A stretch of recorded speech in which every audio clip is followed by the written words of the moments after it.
This video shows the dynamical changes that happens in the ovary every single month in a woman who is in a reproductive age group. So let's understand what happens to the follicles inside the ovary in the follicular phase. Now, the first diagram that you can see on the left side is known as a primordial follicle. So primordial follicle consists of a primary oocyte that has got a nucleus inside, and it is got a basement membrane all throughout. The one which is marked in blue are the flattened granulosa cells. So primordial follicle, the characteristic is that it's got flat granulosa cell. So this is present in the ovary right from the birth until puberty. Now what happens after that? There are some androgens that converts the primordial follicle into primary follicle. Now this process is dependent on the local androgens.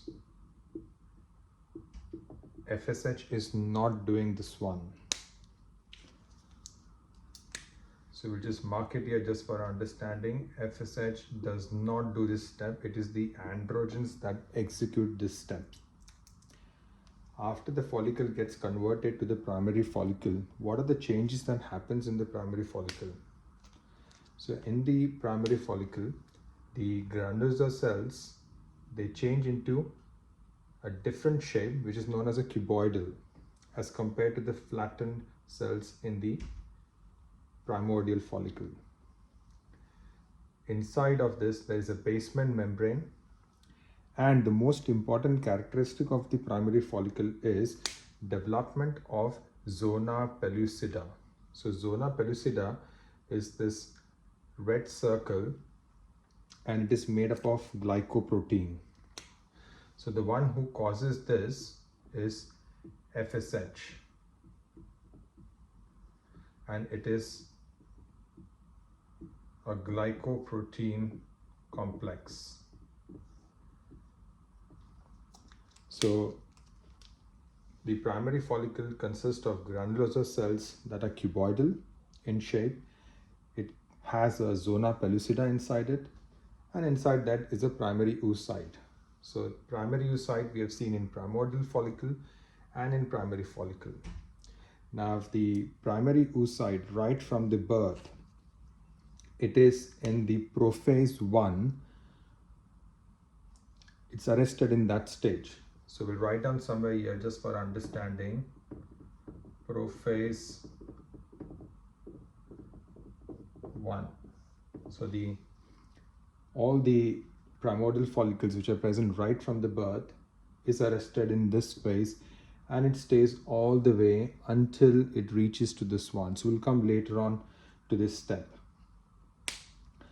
So this is the maximum amount which is present in the first few days after the onset of menses or the start of menstrual cycle. So what happens in the body, there is a constant amount of FSH, and then that transits the primary follicle into something known as a secondary follicle. So let's understand the characteristic of the secondary follicle. So secondary follicle is divided into two, which is known as the early secondary follicle and the late secondary follicle. So if you look at every single layer from the outside to inside, the early secondary follicle contains few cells that are derived from the stroma, that is red in color, that is known as theca cells. Then there is a basement membrane, which is the black colored mark all throughout. And inside that, because of the FSH,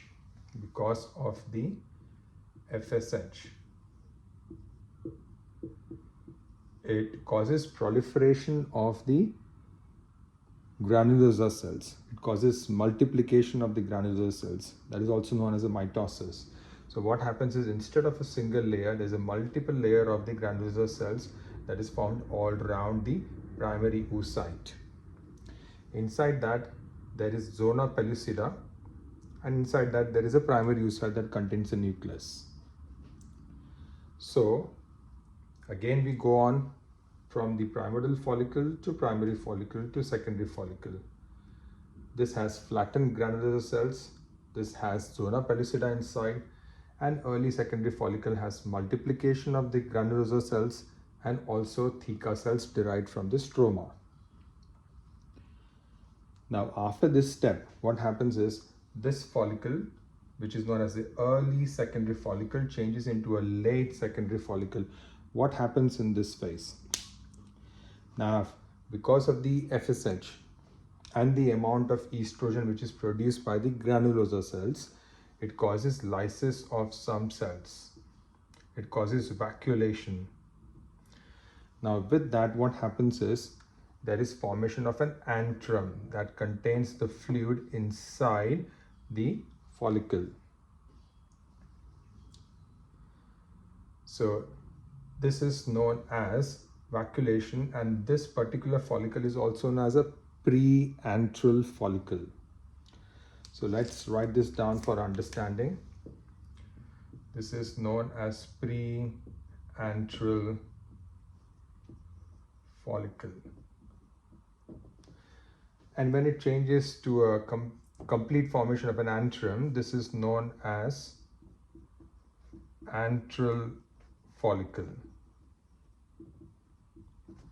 So that is known as an antral follicle. So now if we go from the early secondary follicle to the late secondary follicle, let's understand the layers.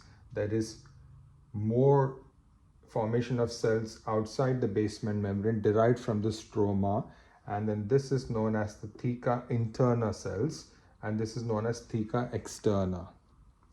Then we have a basement membrane, and then we have a layer of cells that are many in number, and they are known as granulosa cells. Due to formation of a fluid cystic area inside the follicle, that is known as an antrum, the oocyte gets pushed to one side and the granulosa cells surrounds all around the oocyte, and this particular thing is also known as corona radiata. Inside that there is zona pellucida, which has arrived at this stage and it continues, and presence of a primary oocyte which is inside that. Now let's understand this Two-Gonadotropin therapy or Two-Gonadotropin theory. So now I've taken one cell from outside and one cell from inside, and then that has been magnified and it comes here. So what happens in this stage is, towards the later part of the follicular phase, there is slight amount of luteinizing hormone that also gets secreted. Now where does the luteinizing hormone and follicle stimulating hormone come from? So this is the diagram. This is known as the hypothalamus, which is the top part, and this is known as the pituitary. So let's mark this as hypothalamus, and this is the pituitary gland. So the GnRH, which is known as the gonadotropin releasing hormone, it sends positive impulse to the pituitary gland, and that increases the production of FSH. It also increases the production of LH. Now let's go back to this one. So luteinizing hormone induces the theca interna cells to absorb cholesterol. It absorbs cholesterol. So once it absorbs cholesterol, cholesterol is the precursor that converts to androgen, and the name of that androgen is androstenedione and testosterone. That diffuses through the basement membrane into the granulosa cells, and follicle stimulating hormone causes aromatization of that. So the testosterone gets converted to estrogen. So in the entire follicular phase, this process is happening, and it stimulates the granulosa cells to produce tons and tons of estrogen. So now when there's a lot of estrogen which is present at this stage, which is the late at the stage of late secondary follicle, there is a high amount of estrogen. Now what this does is it sends impulse to the brain and then decreases the production of FSH. So slowly the FSH levels in the body goes down by the time the late secondary follicle is formed. But this high amount of estrogen, it sends a positive impulse to the pituitary gland that pours in a lot of LH, luteinizing hormone. So let's understand this again. LH induces the theca cells to produce androgens. They are known as androstenedione and testosterone that diffuses into the granular cells, and FSH causes aromatization of the testosterone that produces tons and tons of estrogen. The estrogen then sends the negative impulse to the pituitary gland that decreases the levels of FSH. And it increases the level of LH. So at this stage, imagine all the LH, it goes down, and this process is known as LH surge. Now, the maximum amount of LH that starts developing and forms in the later half of the follicular phase, this is approximately 36 hours prior to the ovulation. Also, the follicular fluid and the granular cells at this stage, it secretes inhibin B and follistatin as well. So that also sends negative impulse to the pituitary gland to decrease the FSH as much as it can. Now what happens between this phase and this follicle? So this is known as the late secondary follicle, and that is known as the tertiary follicle or the Graafian follicle or the pre-ovulatory follicle, because after this the ovum comes out, it pops, and the primary oocyte that gets converted to secondary oocyte is released. So let's understand this now. So the late secondary follicle, after the formation of LH surge in the body, it completes meiosis 1. So what happens is the follicle that contains oocyte in the prophase 1 of meiosis, that process is completed, and that changes the primary oocyte to secondary oocyte. And also there is one extra cell that is released, which is known as a first polar body. It's meaningless. This cell doesn't have any function. But yes, the secondary oocyte does.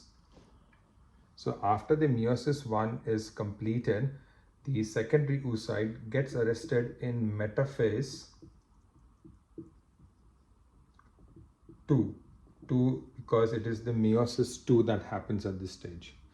So the meiosis goes through a stepwise changes, and that goes from something known as prophase, gets converted into metaphase,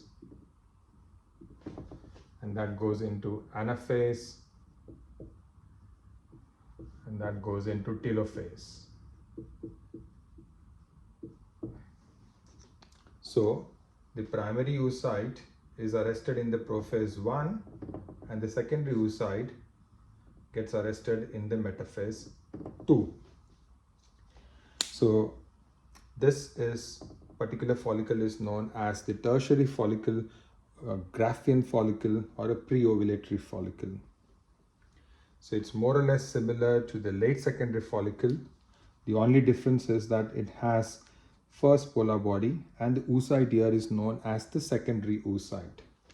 Otherwise, the structures from outside to inside remains the same, which is theca externa, theca interna, basement membrane, granular cell layer, a compact layer of granular cells around the oocyte, secondary oocyte, which is known as the corona radiata, zona pellucida, and secondary oocyte. Now, when there's a maximum amount of LH in the body, that happens 12 to 14 hours prior to the ovulation. So the LH surge starts 36 hours prior to the ovulation, and the maximum amount of LH in the body is around 12 to 14 hours before the ovulation. This causes rupture of this follicle, it pops, and what comes outside is the oocyte that is surrounded by zona pellucida. It also contains few cells of granular cells, which is known as the cumulus oophorus complex, corona radiata. And this then gets picked up by the fallopian tube.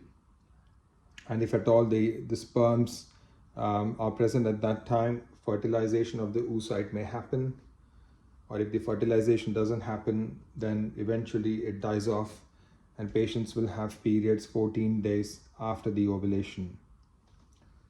So what happens after the oocyte is released? What happens to this tertiary follicle or the Graafian follicle or the pre-ovulatory follicle? It changes into this structure which is known as corpus luteum. Corpus luteum. So it contains from outside stromal cells which are known as theca, externa, interna, basement membrane. It also contains some granulosa cells. This absorbs a lot of cholesterol and that changes the pigmentation of the follicle, which is known as the corpus luteum, and it looks yellowish in color. So after the secondary oocyte is released, there's something known as the two-cell one-gonadotropin theory. So let's compare this to the one which we studied there, that is known as two-cell two-gonadotropin theory, that happens in the follicular phase. But after the ovulation, what happens is there's a significant amount of luteinizing hormone that comes from the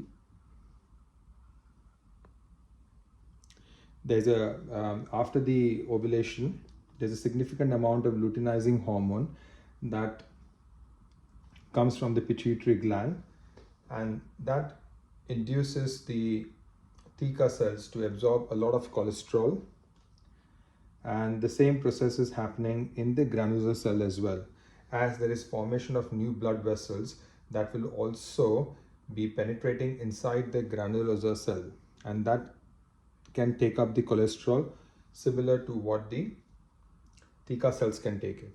So the LH will make the granulosa cell absorb a lot of cholesterol, gets converted to testosterone, eventually gets converted to estrogen.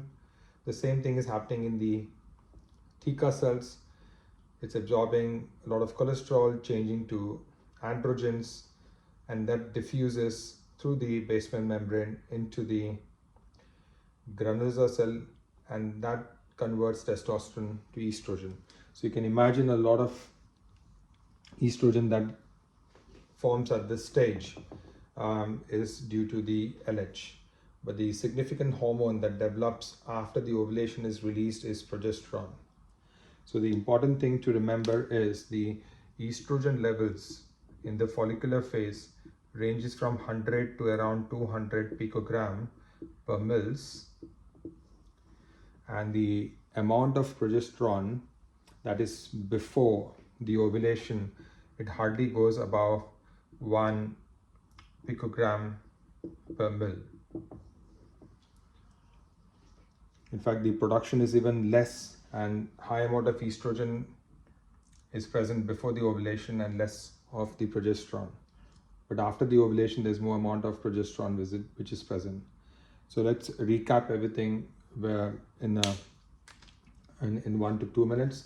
So from the birth right to the puberty, there's presence of primordial follicle that contains a primary oocyte, and it's surrounded by a flattened granular cell. It gets activated and changes into a primary follicle. It is androgens, some local androgens, that induces this step. It is not the FSH, and this roughly happens around 3 months prior to the start of the cycle. So the cohort of follicles that get selected for a particular cycle, programming happens 3 months before. So in the primary follicle, there is a classic appearance of the zona pellucida. which is a glycoprotein layer. There's a high amount of FSH at this stage, and this changes the primary follicle into early secondary follicle that has got multiplication of the granulosa cells and some cells derived from the stroma known as theca cells. This is also known as a preantral follicle, as there is initiation of the evacuation that happens at this stage. After this, there is a formation of a fluid inside the follicle. This is known as an antrum. This follicle is also known as an antral follicle or a late secondary follicle, and it consists of two layers of theca, which is known as theca externa and interna, followed by a basement membrane. It also contains granulosa cells, which are many in number. The oocyte gets pushed to one side, and a compact layer of cells surrounds it, which is known as the corona radiata. There is a particular theory that is happening at this stage, which is known as a Two-Gonadotropin Theory, that increases the amount by tons and tons of estrogen. It sends the impulse to the pituitary gland, decreases the level of FSH, and it causes the increase in the levels of luteinizing hormone. So luteinizing hormone starts to increase in the body 36 hours prior to the ovulation, and that entire phenomenon is known as LH surge. That changes the late secondary follicle to a tertiary follicle or a pre-ovulatory follicle or a Graafian follicle. There is a very important thing that is happening at this stage is completion of the meiosis 1 and then formation of secondary oocyte in first polar body, and that gets arrested in the metaphase 2. When the amount of the LH in the body is significantly high, it causes the follicles to rupture, it pops, and the secondary oocyte with a polar body with few granulosa cells, it comes out and it's picked up by the fallopian tube. The remnant of that follicle changes into something known as a corpus luteum, that is yellowish in color, as it absorbs a lot of cholesterol and it acquires that pigmentation.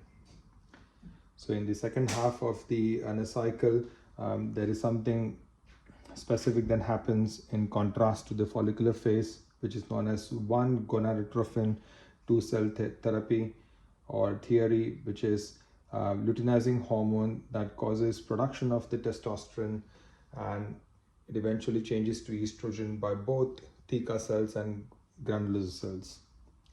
So important thing to understand, it's very important from a reproductive medicine point of view, or if you're an IVF specialist, or if you are reading through the reports that contains the levels of estrogen, progesterone, FSH and LH, and it helps you dealing with your patients effectively, and also understanding the entire the follicle and the ovulatory phase.